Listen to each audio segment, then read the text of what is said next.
Story 1. Elderly care is pretty heavy. Hard work, barely any time to take care or just chat with the people, confronted with death on a regular basis, sometimes dealing with nasty and abusive relatives, and all that for low pay. All the people I know started with passion and love and were just broken within 5 years. Story 2. Third shift workers. Shift workers who work more than 2 hours between 10 p.m. and 4 a.m. may die 15 years earlier than others. A study of 42,731 people found that long-term exposure to night shifts was associated with increased mortality. You never get to see daylight, your sleep schedule is always off, and your social and family life suffers. Story 3.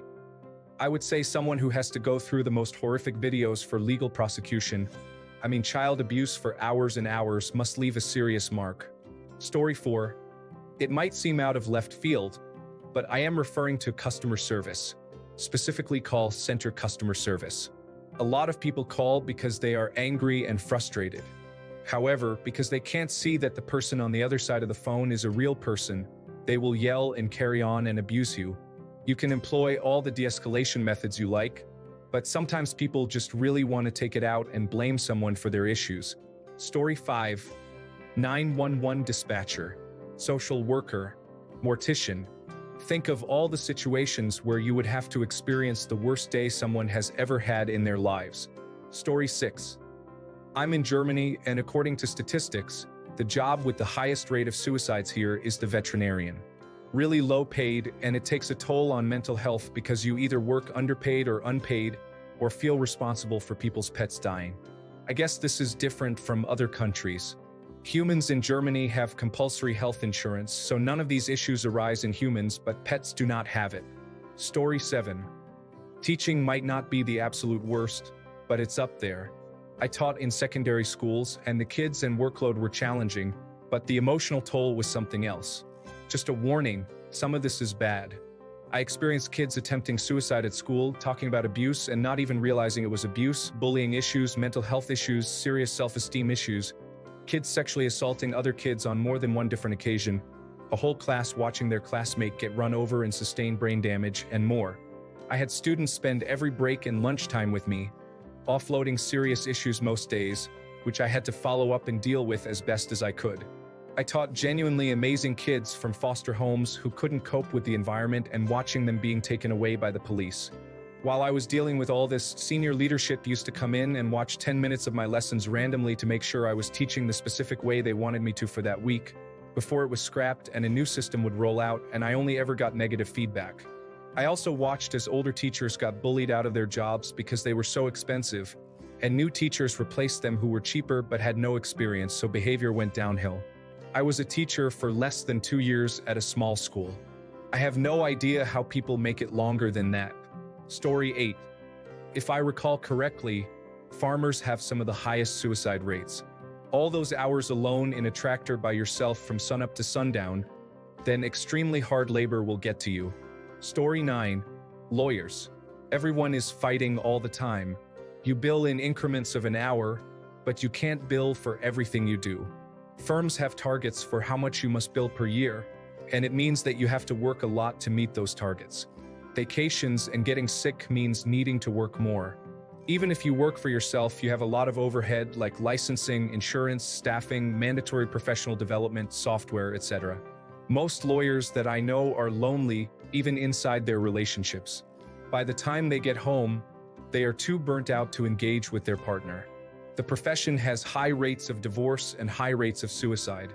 For each of the professions listed in this thread, there is a lawyer who also interacts with their subject matter but likely doesn't have the same kind of mental health supports available to them. So, that child protection social worker who is dealing with a heinous abuse case, there is also a lawyer involved who will need to review the evidence, getting it ready to present it to court without the same mental health supports that are available to the social worker, unless you live in a jurisdiction that the Child Protection Agency uses in-house lawyers. Story 10. Call center. I spent almost a year in the track and trace department of a cell phone company. If the shipping company lost your phone during transit, I got to deal with the yelling. It was also right around the time when the first iPhone came out. It was crazy. I went crazy. Story 11. I would say police work. You are hated by everyone. Even if you are a good police officer, you get treated as if you are a bad one by a public that has lost the mental capacity to understand that not everything is black and white. Every time you get called to do your job, it's going to be a potential nightmare. Oh, and you also have the potential of being killed every single day. All it takes is you running into the wrong person with a gun. Story 12. Former middle school public teacher here. I hated it. Teaching middle school in a 5A school district in Texas had the worst effect on my mental health that I've ever been through. Didn't even make it a full 2 years after working hard to get an alternative certification while I was working full-time as a registrar at a Title I campus that had the highest mobility rate in the district. I ended up diving further into alcoholism because I was depressed, sad, and scared, and therapy wasn't helping. I had little to no support from administration, which had all changed by the time I quit mid-year. And the other teachers on that campus were all burnt out but had been misled to remember their why and stay positive no matter what. But the breaking point for me was when I had a student act out an active shooter situation in my classroom and administration didn't take it seriously. The whole thing was so terrible, and I'm glad I'm out of it. Story 13. Anything that pays poverty wages. The stress of financial burden runs deep after working hours. This is unless there is other supplemented income like dual income. Story 14. I've been watching clips of things police officers witness on YouTube. Here are a few highlights. A teenager is holding his mother hostage with a knife and cops are surrounding him. He proceeds to start stabbing his mom and the cops shoot him to death while the mother is crying in terror and praying to God for the child that just tried to kill her. A man is in a stolen Lamborghini. He takes off and tries to escape and crashes. The cops attempt to find him amongst the wreckage. They finally find his body 50 feet away. It's a blurred out red splat because he is clearly split in half, torn open, and has his intestines and body parts everywhere. Cops force open the door to an apartment to see a woman decapitated on the floor. They then have to instruct the subject with the knife to come out while staying next to this atrocity. The subject doesn't comply and they have to shoot him. I saw a Peter Santinello video recently where he shadowed a cop in Arizona, and the cop said something that stuck with me. Typically, we only see people on the worst day of their life. Story 15. Police officers often struggle with suicidal thoughts. My father was a 27-year veteran of the New York Police Department. I was his caregiver in the last years of his life. He suffered from horrible nightmares. He would be screaming in his sleep. Sometimes I could make out what he was saying. Other times I couldn't. I tried many times to get him to talk about it, but he always refused, saying, "It's bad enough it's in my head. I won't put it in yours."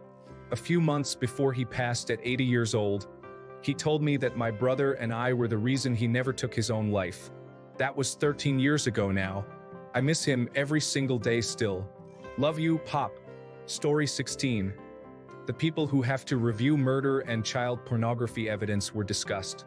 It was mentioned they experience high turnover and a high suicide rate. Story 17. I think this is a hard question because all jobs basically have their challenges, but I've heard this about veterinarians, nurses, and doctors.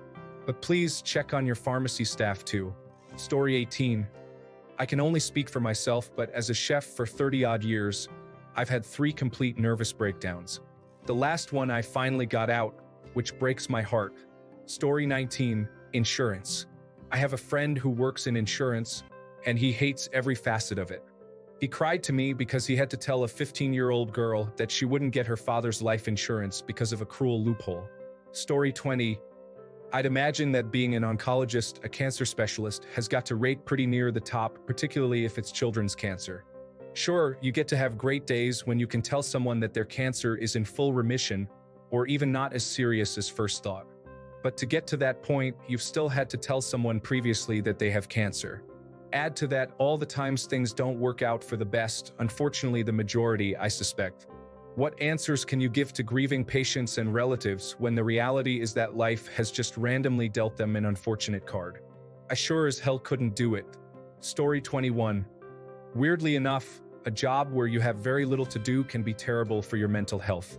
I once worked 40 hours a week in a place where they only had 10 hours a week for me. The boredom wasn't just awful. Story 22.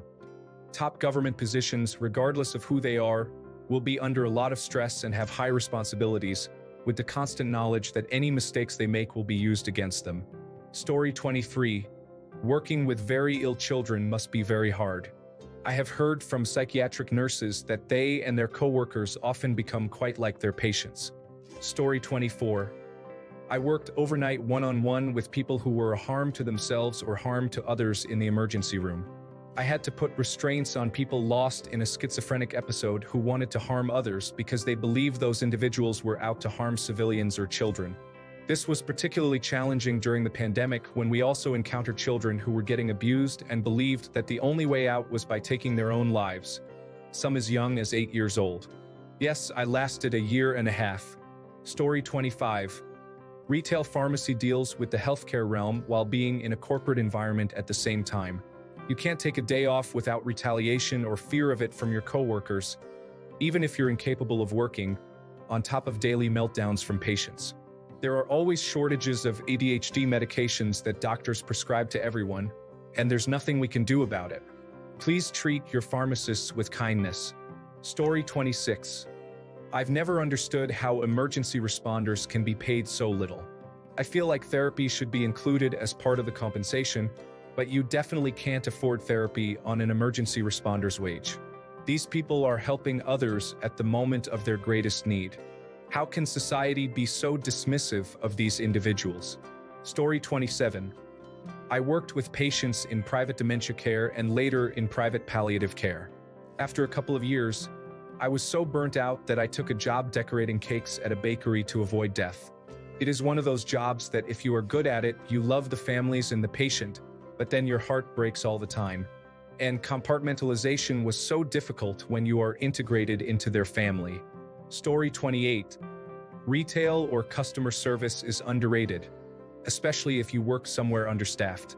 There is no feeling quite as comparable as working at a coffee shop after a rush, and right as you are about to rest your feet, someone comes in. Story 29. Retail. I can say from experience that my mental health has never been worse than 5 years into working in retail. It's long hours on your feet getting barked orders at from customers who see you as a non-player character to abuse, or the moment you put the uniform on, you become invisible to them. There's corporate people who have never worked a day of retail in their lives, constantly making improvements that just upset customers and make your job harder. Low pay compared to the work you're expected to do and the difficulties you have to put up with.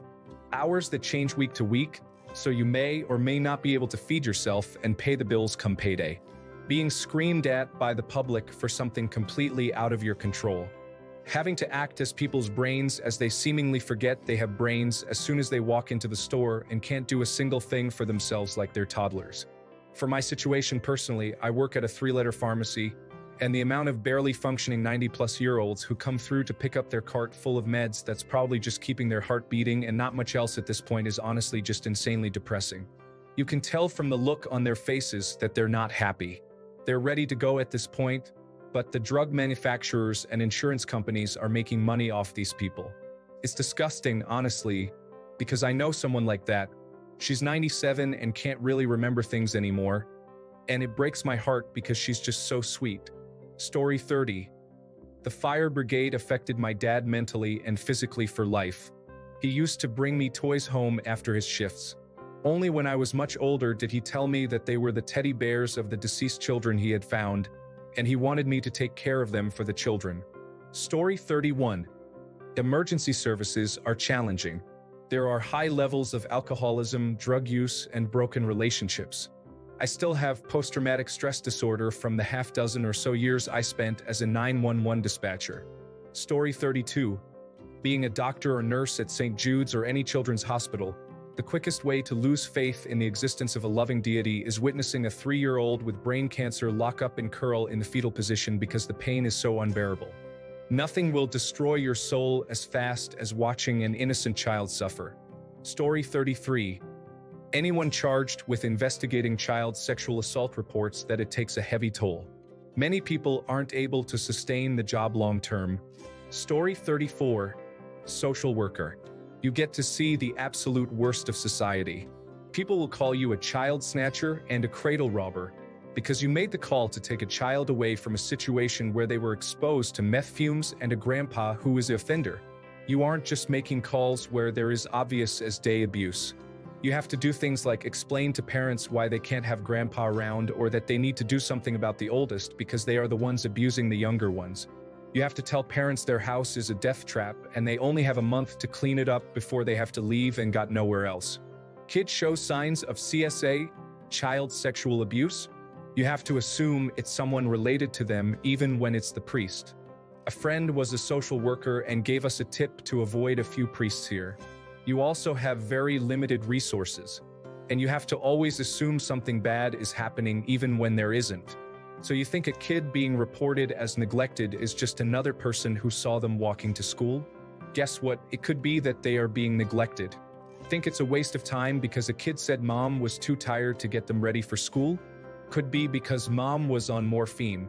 So then you have a case where you think a kid was being beaten, but hey, it turns out they did have an accident. You get utterly enraged because this could have been spent on another case. Then people who slipped through the cracks yell at you for it. Yeah, you could investigate a case where a kid had a black eye from softball, but you couldn't investigate someone who you weren't assigned to. Yeah, you should be drawn and quartered by people who happily vote to gut your already shoestring budget even further every year.